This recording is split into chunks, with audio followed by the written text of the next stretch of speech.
നമ്മൾ ഒരു നല്ല നാടൻ മട്ടൻ കറിയാണ് ഉണ്ടാക്കാൻ പോകുന്നത്. അപ്പോൾ മട്ടൻ കറി മുൻപും നമ്മൾ നാടൻ രീതിയിൽ വെച്ചിട്ടുണ്ട്. ഒരു മരുന്ന് വെപ്പ് രീതി, അതുമാതിരി ഉരുളക്കിഴങ്ങ് ഇട്ടിട്ട് നമ്മൾ തൃശ്ശൂരൊക്കെ വെക്കുന്ന ഒരു സ്റ്റൈൽ. അപ്പം ഇന്ന് നമ്മൾ നമ്മുടെ കടച്ചക്ക കിട്ടുന്ന സീസൺ ആയതുകൊണ്ട് കടച്ചക്ക ഇട്ടിട്ട് അങ്ങനെ ഒരു പരീക്ഷണം നടത്തുകയാണ്. എന്തായാലും അറിയാലോ, നോൺ വെജിൻ്റെ ഒപ്പം എപ്പോഴും ഈ കടച്ചക്ക സൂപ്പറായിട്ട് യോജിക്കും. നമ്മൾ പോർക്ക് കടച്ചക്ക ഉണ്ടാക്കിയിട്ടുണ്ട്. അതുപോലെ നമ്മൾ ബീഫും കടച്ചക്കയൊക്കെ ഉണ്ടാക്കാറുണ്ട്. സാധാരണ വറുത്തരച്ച് വെക്കാറുണ്ട്, സാധാരണ കാച്ചി ഇടാറുണ്ട്, അങ്ങനെയൊക്കെ പല രീതിയിൽ വെക്കാറുണ്ട്. അപ്പം ഇന്ന് നമ്മൾ കടച്ചക്കയും നമ്മുടെ മട്ടനും കൂടിയിട്ടുള്ള ഒരു സൂപ്പർ കറിയാണ് ഉണ്ടാക്കാൻ പോകുന്നത്. അപ്പോൾ നാടൻ രീതിയിൽ വെക്കുന്നവർക്കൊക്കെ കറക്റ്റായിട്ടുള്ളൊരു മെഷർമെൻറ്റിലൊക്കെ ഈ രീതിയിൽ വെച്ച് കഴിഞ്ഞാൽ ഉപകാരപ്പെടും എന്ന് വിചാരിച്ചിട്ടാണ്. അപ്പോൾ നിങ്ങളും ട്രൈ ചെയ്ത് നോക്കുക. കടച്ചക്ക കിട്ടുന്ന സീസൺ ആയതുകൊണ്ട് കേട്ടോ. അപ്പോൾ വീഡിയോ ഫുള്ളായിട്ട് കാണാം. വീഡിയോ കണ്ട് ഇഷ്ടമായെങ്കിൽ ഷെയർ ചെയ്യുക, ലൈക്ക് ചെയ്യുക, കമൻറ്റ് ചെയ്യുക. അതുപോലെ സബ്സ്ക്രൈബ് ചെയ്യാതെ കാണുന്നവരുണ്ടെങ്കിൽ എന്തായാലും സബ്സ്ക്രൈബ് ചെയ്യുക. നമ്മുടെ മറ്റ് മട്ടൻ കറിയും അതൊക്കെ ലിങ്ക് ഇടാം. അപ്പോൾ അതൊക്കെ ഒന്ന് പോയിട്ട് കാണാം കേട്ടോ. അപ്പോൾ 1 kg മട്ടൺ നമ്മൾ വേവിച്ച് വെച്ചിട്ടുണ്ട് കേട്ടോ. അപ്പോൾ ഞാൻ അത് നന്നായി കഴുകി വൃത്തിയാക്കി കുക്കറിലിട്ടിട്ട് 2 ടീസ്പൂൺ മുളക് പൊടിയും 1/2 ടീസ്പൂൺ മഞ്ഞൾപ്പൊടിയും ആവശ്യത്തിന് ഉപ്പും ചേർത്തിട്ടാണ് വേവിച്ച് വെച്ചിട്ടുണ്ട്. അപ്പോൾ ഇത് വേവിക്കുന്ന സമയത്ത് നിങ്ങൾക്ക് വേണമെങ്കിൽ സവാള, പച്ചമുളക്, ഇഞ്ചി അതുകൂടി ചേർക്കാം. ഞാൻ അതൊന്നും ആഡ് ചെയ്തിട്ടില്ല, അത് വേറെ നമ്മൾ മാറ്റി വെച്ചിട്ടുണ്ട് കേട്ടോ ചെയ്യാൻ വേണ്ടി. അപ്പോൾ ഞാൻ പ്ലെയിനായിട്ട് വേവിച്ച് ഒരു 3 വിസിൽ അടിച്ചിട്ട് അപ്പോഴത്തേക്കും നന്നായിട്ട് വെന്തിട്ടുണ്ട്. അത് നമുക്കിവിടെ മാറ്റി വയ്ക്കാം. ഇനി വലിയൊരു കടച്ചക്ക, അപ്പോൾ ചില സ്ഥലത്ത് പറയാം ചീമച്ചക്ക അല്ലേ. അപ്പോൾ അത് എടുത്ത് തൊലിയൊക്കെ കളഞ്ഞ് വൃത്തിയാക്കിയിട്ട് ഞാൻ അത്യാവശ്യം വലിയ പീസസ് ആയിട്ട് നുറുക്കി വെള്ളത്തിലിട്ട് വെച്ചിട്ടുണ്ട്. എന്ന് വെച്ചാൽ നല്ല വെള്ളയായിരുന്നു കേട്ടോ. വെള്ളത്തിലിട്ടാലും ചെറിയൊരു കറ പോലെ അങ്ങനെ വരും. അപ്പോൾ ഒന്നുകൂടി നമുക്ക് കഴുകിയെടുക്കാം കറി വെക്കുന്ന സമയത്ത്. നാളികേരപ്പാൽ എടുത്തിട്ടുണ്ട്. ഞാൻ ആകെ ഒരു നാളികേരം എടുത്തു, ഒരു വലിയ നാളികേരം. നാളികേരത്തിൻ്റെ 2ാം പാലും 1ാം പാലും ഒരു 1/2 കപ്പ് മാറ്റി വെച്ചിട്ടുണ്ട്. അതിന് ആ ഒരു നാളികേരത്തിൽ നിന്ന് ഒരു 1/2 കപ്പ് നാളികേരം ഞാൻ മാറ്റി വെച്ചിട്ടുണ്ട്.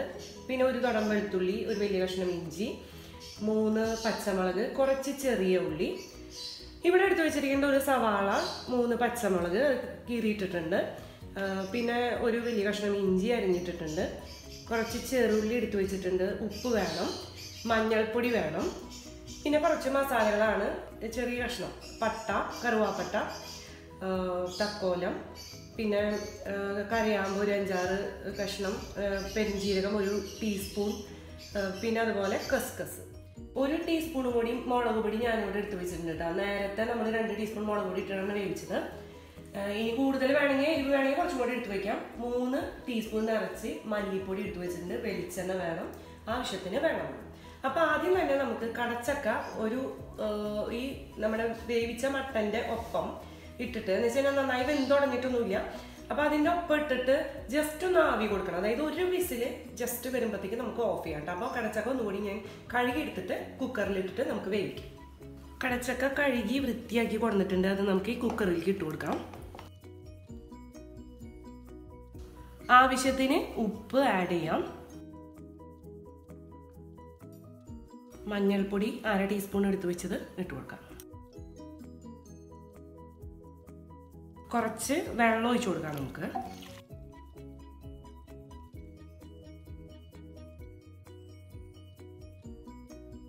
ഒന്ന് പതുക്കെ മിക്സ് ചെയ്തിട്ട് നമുക്ക് മൂടി വെച്ചിട്ട് ഒരു വിസിൽ കൊടുക്കാം കേട്ടോ.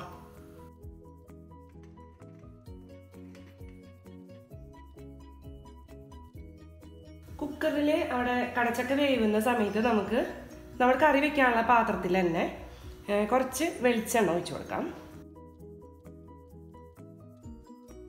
1 ടേബിൾ സ്പൂൺ വെളിച്ചെണ്ണയൊക്കെ മതി.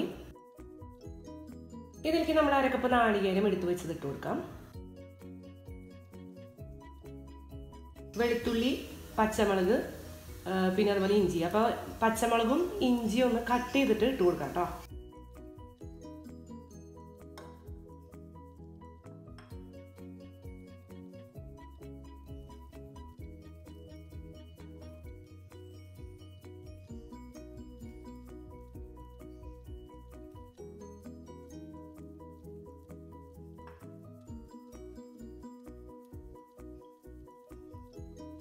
നമ്മൾ എടുത്തു വെച്ച മസാലകൾ കൂടി ഇതിൻ്റെ കൂടെ ഇടാം കേട്ടോ. എന്നിട്ട് നല്ല ഗോൾഡൻ കളർ ആവുന്നത് വരെ ഫ്രൈ ചെയ്തെടുക്കാം.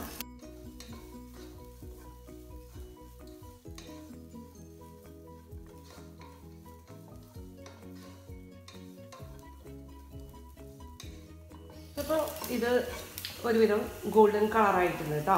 ഇനി ഇതിലേക്ക് നമ്മൾ മല്ലിപ്പൊടി എടുത്ത് വെച്ചത് ആഡ് ചെയ്യാം, മുളക് പൊടി എടുത്ത് വെച്ചത് ആഡ് ചെയ്യാം കേട്ടോ. ഒന്ന് മിക്സ് ചെയ്തിട്ട് നമുക്ക് ഫ്ലെയിം ഓഫ് ചെയ്യാം.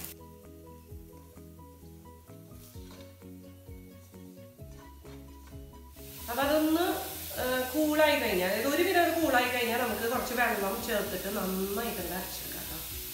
നമുക്കിപ്പോൾ ഇത് മിക്സിയുടെ കപ്പിലേക്ക് ഇട്ടിട്ട് കുറച്ച് രണ്ടാം പാല് ചേർത്തിട്ട് അരച്ചെടുക്കാം കേട്ടോ.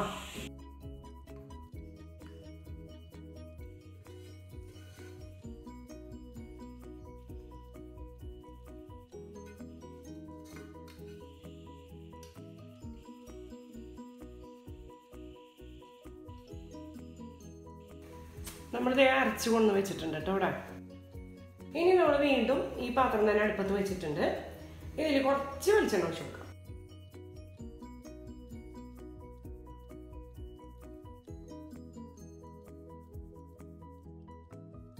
ഇതിലേക്ക് നമ്മൾ അരിഞ്ഞു വെച്ചിരിക്കുന്ന സവാള, ഇഞ്ചി, പച്ചമുളക്, കുറച്ച് കറിവേപ്പിലയും കൂടി ഇട്ട് കൊടുത്തിട്ട് ഒന്ന് വഴറ്റാം കേട്ടോ.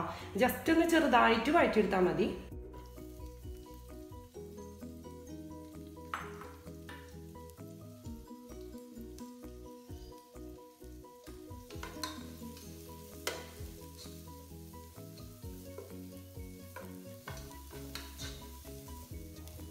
ഇനി നമുക്ക് ഇതിലേക്ക് അരപ്പിട്ട് കൊടുക്കാം കേട്ടോ.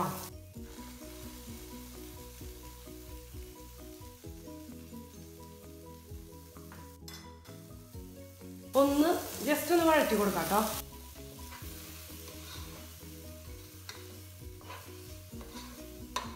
ഇനി നമുക്ക് രണ്ടാം പാല് ഒഴിച്ചു കൊടുക്കാം. അപ്പം മിക്സിയുടെ കപ്പൊക്കെ ഒന്ന് കഴുകി ഈ രണ്ടാം പാല് മുഴുവനായിട്ട് നമുക്ക് പാത്രത്തിലേക്ക് ഒഴിച്ചു കൊടുക്കാം കേട്ടോ.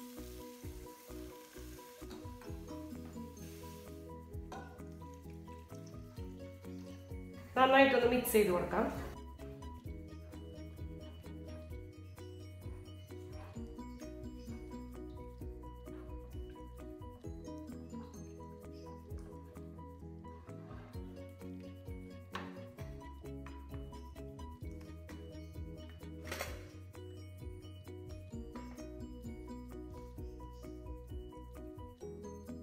കടച്ചക്ക വെന്തിട്ടുണ്ട് കേട്ടോ, ഒരാവി കൊടുക്കുമ്പോഴത്തേക്കും.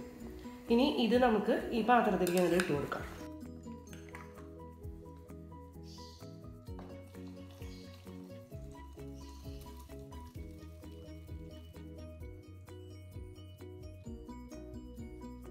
ഇനി നന്നായിട്ട് മിക്സ് ചെയ്ത് ഇതെല്ലാം കൂടി നല്ല ഭംഗിയായിട്ട് തിളച്ച് വരണം കേട്ടോ.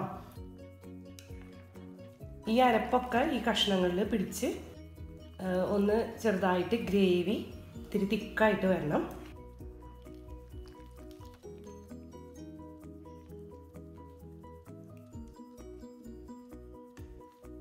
ആ സമയത്ത് നമുക്ക് ഈ ഉള്ളി ഒന്ന് അരിഞ്ഞു വെക്കാം കേട്ടോ.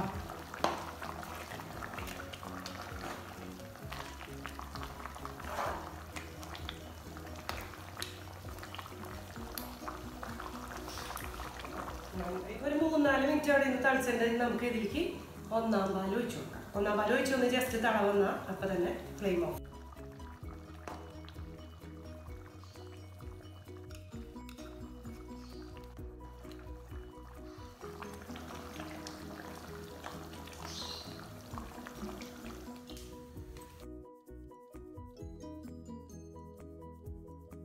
ഉള്ളി അരിഞ്ഞതും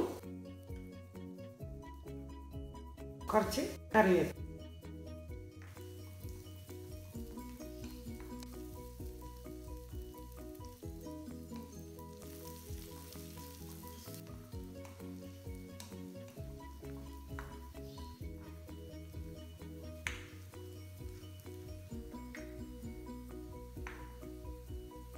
ഈ സമയത്ത് മുളക് പൊടി പോരാൻ തോന്നുകയാണെങ്കിൽ ഇതിൽ കുറച്ച് ആഡ് ചെയ്തിട്ട് നമുക്ക് ഇടാം കേട്ടോ. ഇതിലേക്ക് ഇട്ട് കൊടുക്കാം.